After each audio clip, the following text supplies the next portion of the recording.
And here I am, Chinese, far from underweight, immigrant parents. Where do I fit in?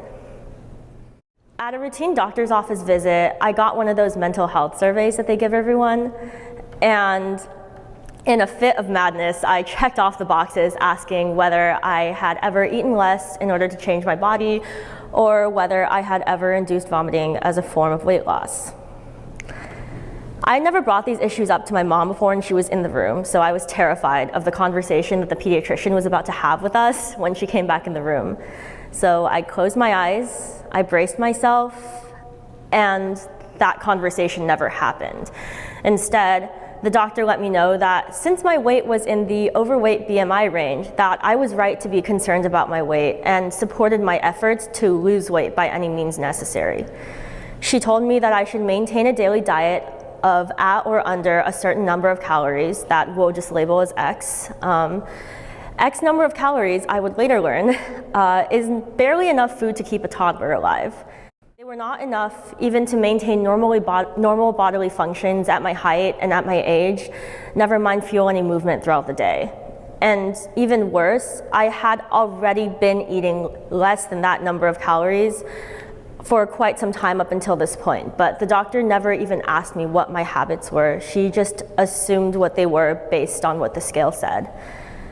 Around the same time, I went to a psychiatrist, and I told her about my symptoms as well, what I was doing, how I felt.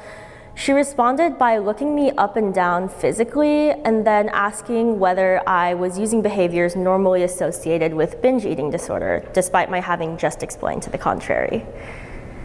I knew that something was wrong, and I was looking for help in the places that were told to me were the right places to look, but I wasn't being heard simply due to the size of my body. I personally will never forget the day a physician told me that I was too big for an Asian girl, presumably assuming what kind of body would be healthy or acceptable for me based on the stereotype that Asian women live in smaller bodies.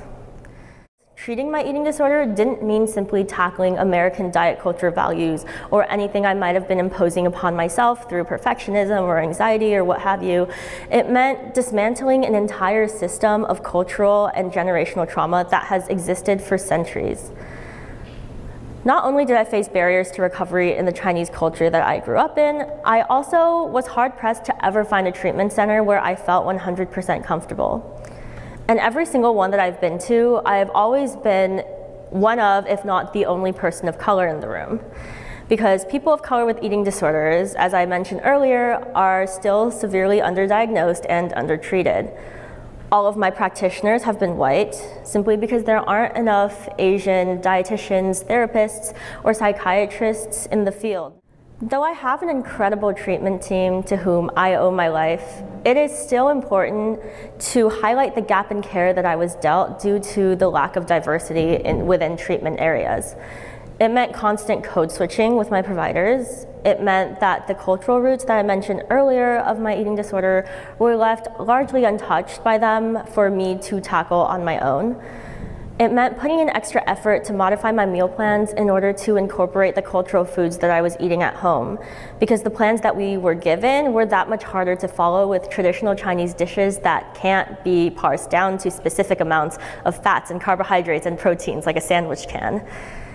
Each one of these factors has been a huge obstacle in my own recovery and continues to be for all people of color currently seeking treatment within this white dominant field.